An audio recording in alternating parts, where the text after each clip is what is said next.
Hi, everybody. Welcome into Sports Talk Chicago. My name's Jon Zaghloul. Great to have you here. Channel 59.3, BPod TV, and Roku. We have a big show for you today as we talk about the Bears and Lions matchup this upcoming Week 4, and also Matt Nagy's future with the Bears. Hint, it really doesn't look too good. Talk about that in just a moment. Remember, make sure you follow me on Twitter and Instagram at Jon Z Sports and on Facebook at Jon Zaghloul. And if you want to watch more of this show, clips, special interviews, podcasts, you know where to go. Search up Sports Talk Chicago on YouTube or go to sportstalkchicago.com. And if you want to watch more shows from the BPod TV network, find BPod TV on YouTube by searching up BPOD TV.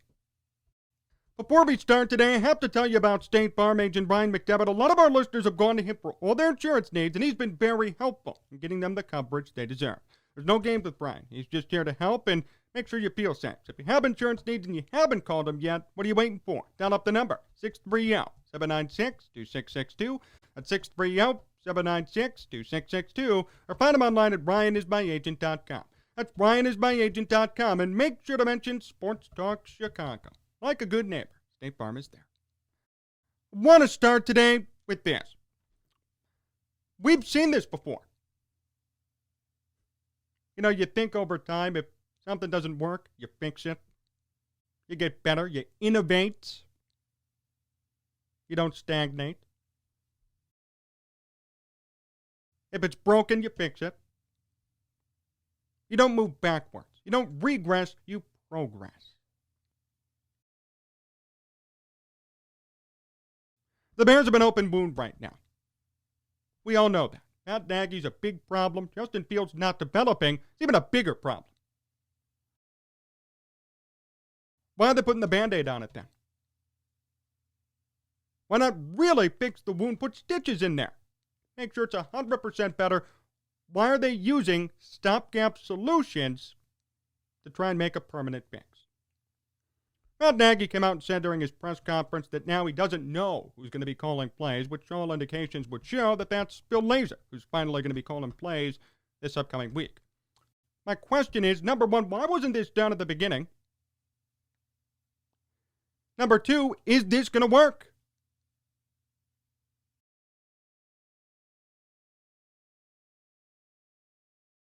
We've seen this already, right? This is nothing new. And look where the Bears were.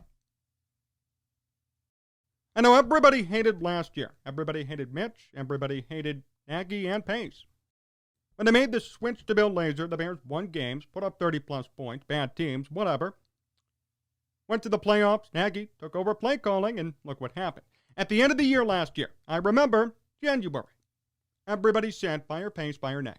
Didn't happen. No. Now, 2021, Week 4. Oh, we're going to go to Bill Lazor for play calling. So what's that mean? What's that going to do? Not saying Bill Lazor's a bad coach, but we just saw this happen. At the end of the day, the Bears were still mediocre. They were still middle of the road exactly. There was no progress. There was no indication that things would get better. It was, wow, the Bears are like in quarterback purgatory and football purgatory. They're not moving anywhere. They're exactly the same. I'd love to sit here and applaud this move. I'd love to sit here and tell you everything's going to be okay, but it isn't. It's not. It'd be different if this was the first time Nagy and Lazor switched up duties, but it's not. It's happened before. This was thought to be a temporary fix. That's what it was last year. Temporary fix. Shove off Nagy to the side, let Lazor call plays. See what happens. Who knows? What'd it do? Got the Bears to the playoffs, yes, but what'd they do in there? What happened at the end of the year? Every one of you watching me today all agreed, fire Pace, fire Nagy, regardless of what Bill Lazor did. Why are they reverting to the same idea today? This early. No change came from that move last year. And I guarantee you, no change will come from this move this time around too.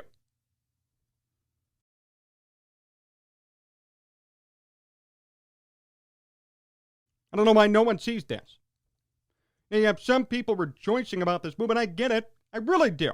Look, Matt Nagy has been so ineffective this season so far. I understand why people are happy to see this happen. But my question is, what does it matter? What's really the end result going to be? Well, the Bears aren't going to go 12-2 the rest of the way and win out and win a Super Bowl. That's not going to happen. So then what's the point of doing it?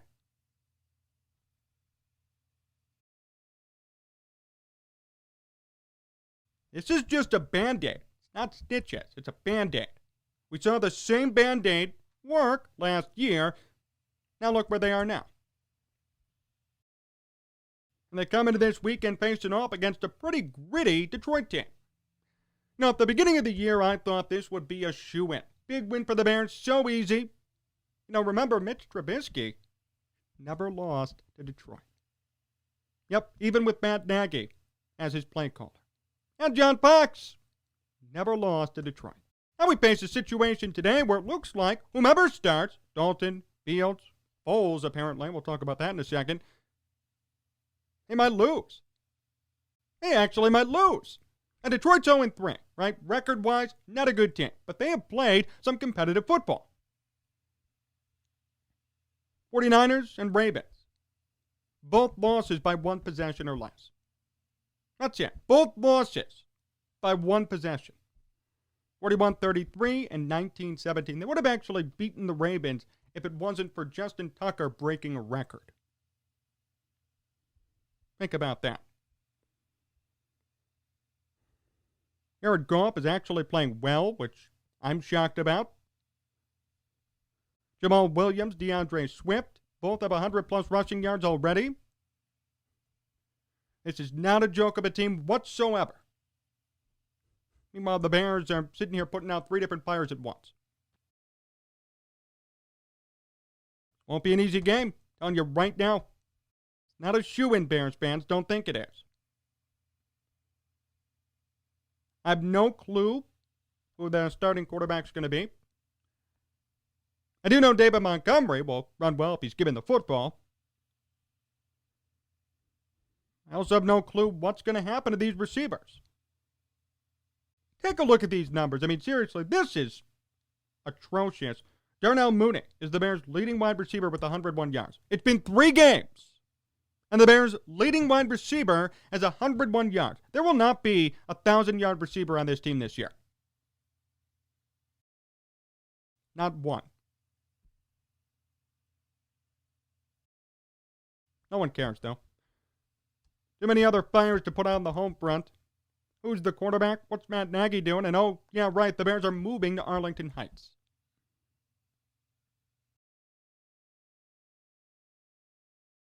It's only week 4. It's only week 4, guys. Hang in there.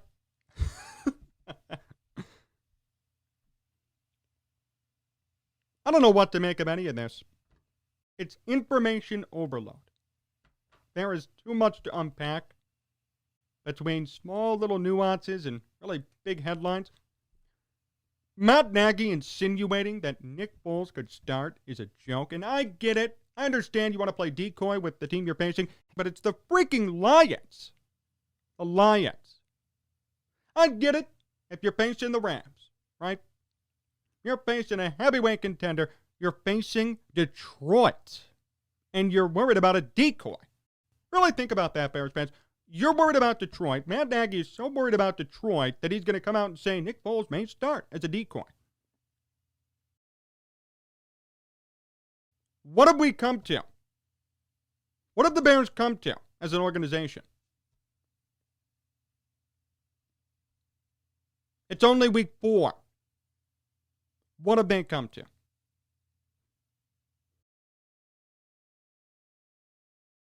And I can't believe it. And if Matt Nagy's being serious, he actually really wants to start Nick Foles, and it's not a decoy, and it's real, hire him now. We got the Nick Foles experiment. That didn't work. No quarterback works, and they're coached under Matt Nagy. He's not a coordinator. He's not just a nice coach. He's literally nothing. He has not done one thing to benefit this team. I see people saying, well, what about 2018? Yeah, what happened? What happened after 2018? I don't get it. Oh, yeah, that's right. People caught on. And Matt Nagy can't adjust. Didn't with Mitch, didn't with Andy, and now won't with Justin Fields. So funny how the opinions have changed. Yeah, it's a Mitch problem. It's a Mitch problem. It's not. Never was. Justin Fields had probably the worst ever debut for a rookie quarterback. Some of it was on him, but the play calling also played a role. Now tell me Justin Fields looked great. He didn't. He rushed a couple of throws, made bad throws, happy feet in the pocket. And on top of it, had no O-line, which we talked about all winter and all summer. And now has bad play call.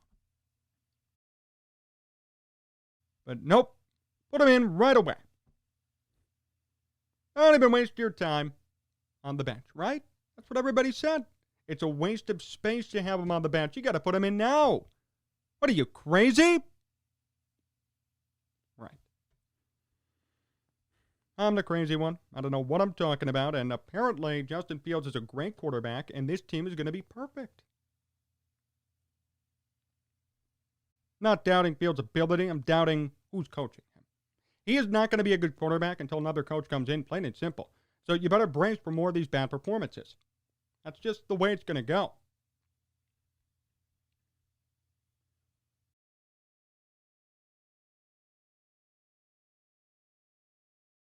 Now we're seeing reports that if the Bears lose on Sunday, Matt Nagy could be fired. I don't know how true that is. I'll be honest, I don't know. Because the Bears have never fired a head coach mid-season in franchise history.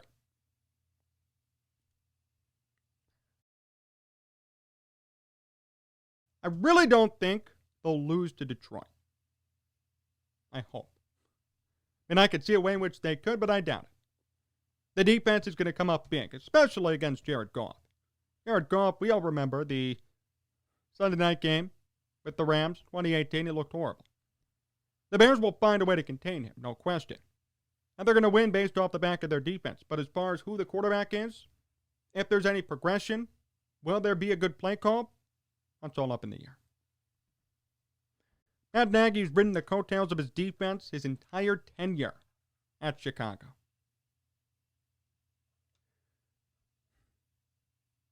That's made him able to have a winning record, right? Everybody who loves Matt Nagy justified his existence by saying, winning record, playoffs. They didn't want to admit it was the defense that carried him. Everybody depended on him. Oh, he never had a quarterback.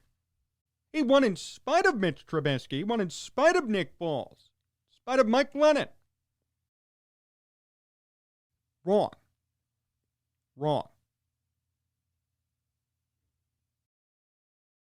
They won in spite of him.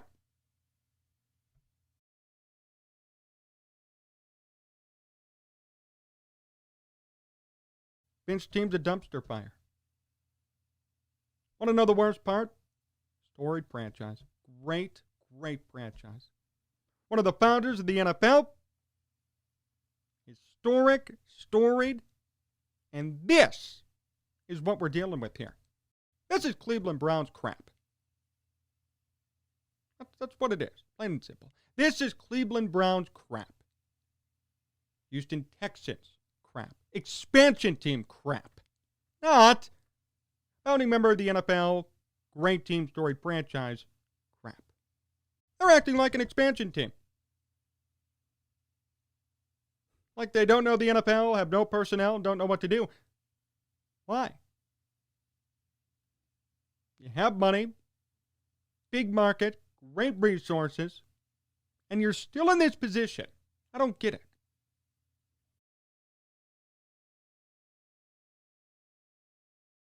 Now we have new news about the move to Arlington Heights. The Bears have signed a purchase order and a contract to go. This might be to the disdain of many, but I support this move. I always have, and you could go back and made a big video about this a month or two ago. This is a great move for the Bears, whether you like it or not. I don't want to get on the train and go to Arlington Heights. Well, you'll get a brand new stadium, state of the art, maybe a dome, who knows? You'll get a better national profile for the Bears. People coming from out of town will love the stadium more instead of Soldier Field. More capacity. Maybe potentially the opportunity to host a Super Bowl too. From a business perspective, it's worth it. And the Bears, to their credit, made the right move. It's so weird praising them for something off the field, but then watching their on-the-field performance and completely going after them, but that's what we're doing now. See how they did that? Good PR on their part, to their credit. They won't be the Chicago Bears anymore. How many times do I have to say that a number of teams in the NFL and even across the country for any sport, they don't reside in the city? Inglewood, California, SoFi Stadium.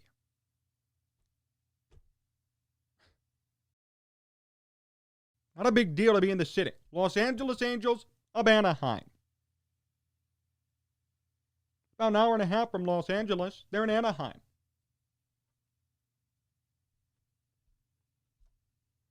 Jets, Giants, New Jersey.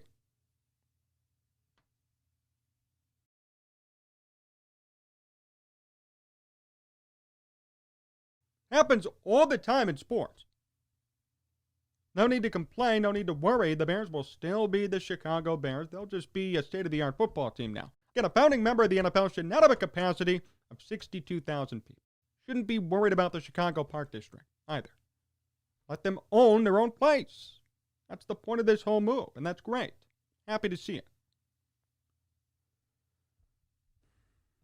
It's too bad a bad team's going to be playing in that stadium. Too bad we'll have to watch mediocre football in there until something changes.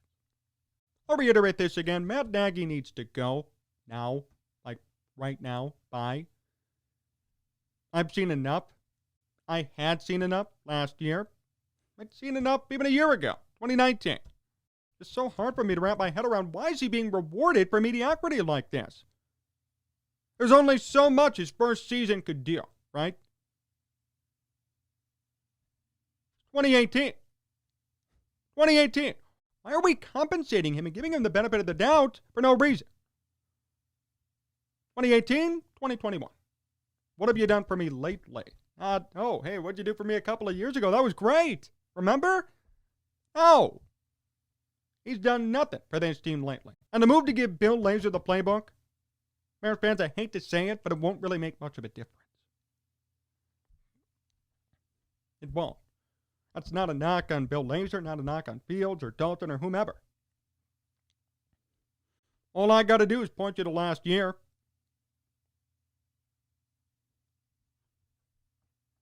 That's it.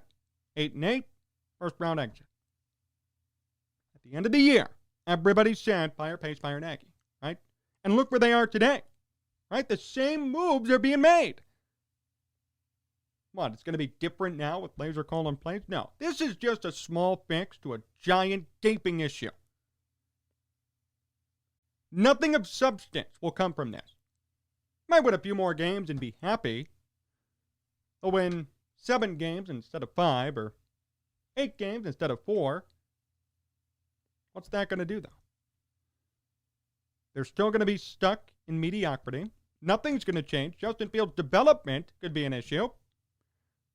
And what if the Bears win? Matt Nagy will still be coaching. And we know it's his fault.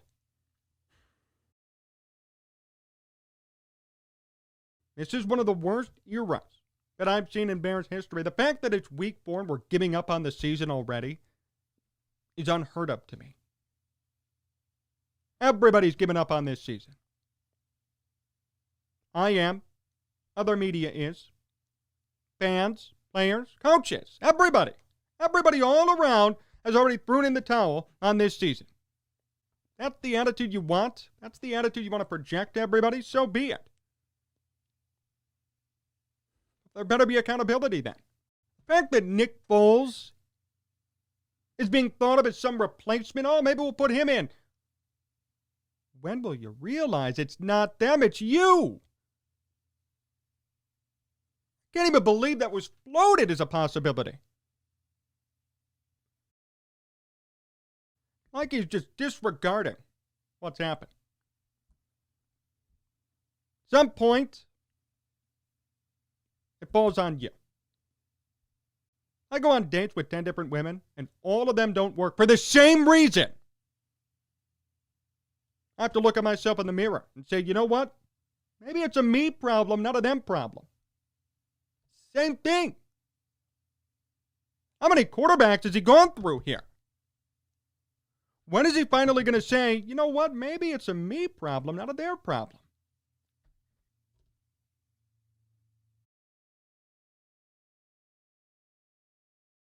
Talk about a frustrating team and a frustrating season already. I don't know what's going to happen this Sunday. My hope is that the Bears do pull it off. It's going to be a close game, and the defense will dominate. I do hope the reports are true, though. If Matt Nagy can't win, his ass should be out the door. Thanks for watching today's show here on BPOD TV. Remember, follow me at Jon Z Sports on Twitter and Instagram, and on Facebook, Jon Zaghloul. Make sure you subscribe to the Sports Talk Chicago and BPOD TV YouTube pages. Mike Harmon from Fox Sports Radio will join me later this week, too, so you want to make sure you watch that interview. We talk all things Bears, Justin Fields, and Matt Nagy. So long, everyone.